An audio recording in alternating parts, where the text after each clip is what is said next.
Can I start with what is happening on the ground in Ukraine? We've had Volodymyr Zelensky saying that Ukrainian forces are inflicting major losses on Russian troops, but it does now appear that the Russian forces are in control of much of that key strategic city. And they do seem to be gradually gaining control of ever more of that eastern strip of Ukraine's territory. Well, this is a largely different terrain from the north of Kyiv, where the Ukrainian forces, after 5 years of very intensive training from NATO, especially US, UK, Canadian special forces, ambushed the Russians in forests, in urban settings, in terrain they knew well and could hide in. But in the east, around Donbass, the Russians are operating with a relatively more benign environment, contiguous to the Russian border, flatter, more open spaces. They've been fighting there since they took Crimea. And they are able to mass artillery. They've learned lessons, and so they've massed artillery. There's not a very strong picture of Russian troops bravely taking towns. What they're doing is just destroying towns and villages with massive artillery bombardments, and then Russian troops are moving in. But as they get to cities, the Ukrainians begin to have an advantage again and slow them down. And it seems the decisive question will be, how quickly can the Ukrainian military get the MLRS, the Advanced Multiple Launch Rocket Systems, from the U.S. so that they can begin counter battery fire against the Russian artillery and slow down their real advantage, which is this just massive bombardment, indiscriminate bombardment of towns and villages and cities. Yeah, there clearly has been a horrendous loss of life on both sides. And as you mentioned, we've had that announcement from the US and indeed the UK that they're sending these longer range missile systems. How much difference do you think they can really make? Well, I have to confess I'm not an artilleryman or an army veteran, but it's pretty clear the Ukrainians want them. And President Biden, let it slip that he would not provide systems that could hit Russia. And these systems have a long range and could quite easily strike inside of Russia. But the president decided in the end that he would provide these MLRS systems. And so clearly he was briefed by the Pentagon that these would make a difference, would tip the battle, and would at least impose such a cost on the Russian artillery that they couldn't just fire with impunity as they have been. But I don't think we're looking at a Waterloo or a Gettysburg. I think we're looking at something more akin to the Western Front in World War I, with trenches and heavy artillery bombardments and a long drawn out conflict. Putin's calculation is that the West and the international community will blink, that will be tired of higher energy prices, grain shortages, and lose interest. So he's prepared for a long war of attrition, and Zelensky and the Ukrainians are not about to let their territory go. So I think this may be a very prolonged fight and destabilizing for the international economy and food supply, unfortunately. Yeah, and I'm going to come to that point very soon, but I just wanted to ask you about a story that's on the front page of one of our newspapers here in the UK, The Independent, saying that Ukraine's forces are outgunned 20-1 in artillery and 40-1 in ammunition by Russian invaders in the east. Now, this is according to an intelligence report. It's been written by one of their reporters in Kyiv. I don't know the precise source of that.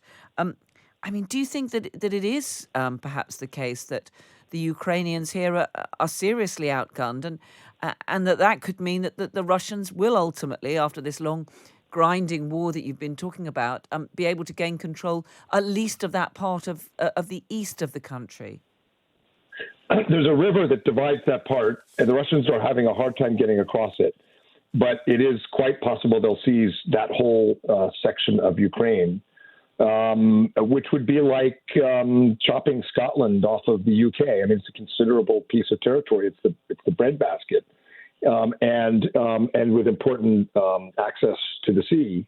So it would be damaging. And while Putin sought to conquer Ukraine with a coup de main, a quick strike at the leadership and special forces and paratroopers seizing control of the capital, and that's what we thought his goal was, and he failed.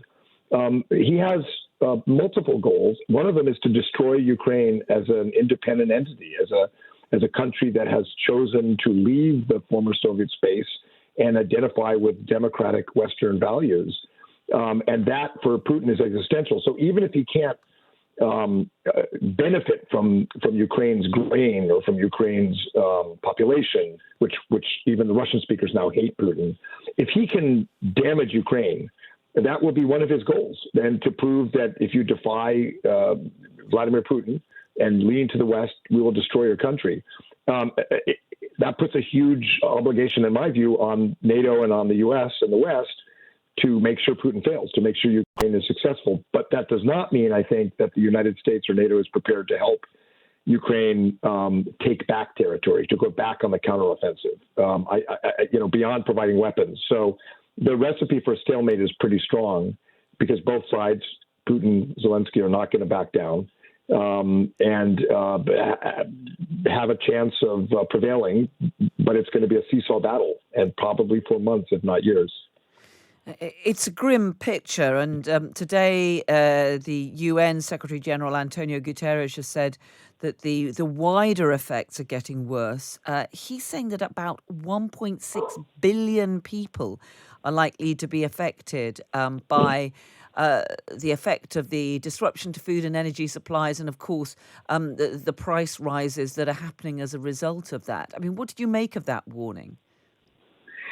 Well, I think it's based on real economics and real understanding of supply chains and grain exports. And the people who are going to be hurt are not going to be in the U.S. or UK. We may see higher prices. It's going to be the developing world and sub-Saharan Africa. So I think on the battlefield, Putin and the Russians are making gains because of their advantage in artillery.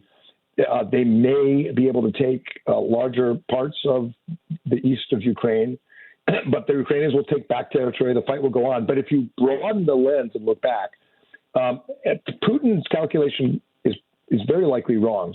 The entire international community is beginning to turn on Putin. The developing world was not as opposed to Putin's invasion as NATO, Japan, Australia, Korea, the advanced democracies, developed democracies. But with this very deliberate use of blocking grain exports to make the international community blink, Putin is creating more enemies in the developed world. And the ripple effects extend much further. You see now in the area I mostly covered at the White House, in the Asia-Pacific or Indo-Pacific region, you see a much greater interest from the UK, from NATO countries in the China challenge, and in a reciprocal way, much greater interest from Japan, Australia, Korea, in the Russia challenge. So Putin has brought American, European, and Asian allies together. And so that geopolitical consequence is going to last. It's going to hurt Russia. It's going to hurt Putin. It's going to hurt China.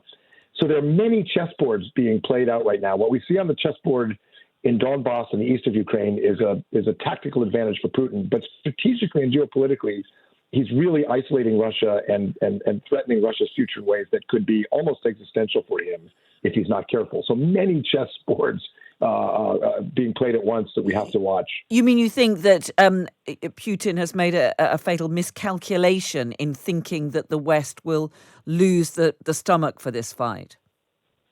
I think he probably has. I'm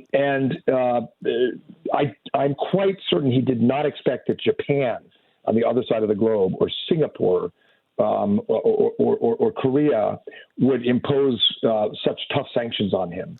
And the Chinese, which gave, Xi Jinping met with Putin for a full day before the Beijing Olympics, issued a joint statement with Putin declaring that the China-Russia relationship has no limits.